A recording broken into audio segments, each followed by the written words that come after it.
What's up guys? Okay lang, kasama natin ngayon si Rich. Yeah. So pupunta na naman kami ng Converge. Nakakailang punta na kami dito kasi hindi pa napapalit yung modem namin. Last time was 4 months ago. Tapos last week. Tapos ngayon. So hindi ko alam kung anong problema ng Converge, kung bakit ang tagal nilang palitan yung modem.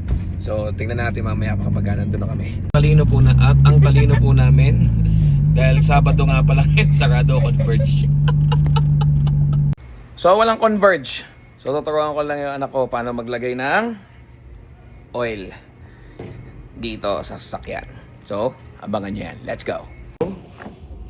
Yan. Dito. So yan, dito yan. Lagay tayo dyan. This is where the funnel goes. In goes the oil. Maple syrup. Maple syrup. Ayan. Maple syrup number 2.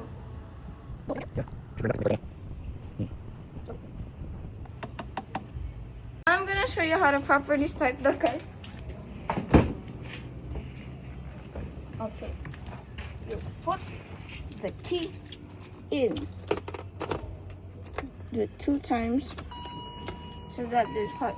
You wait 10 seconds so the electrical will flow. 1, 2, 3, 4, 5, 6, 7, 8, 9, 10. Now you press the brakes and then you,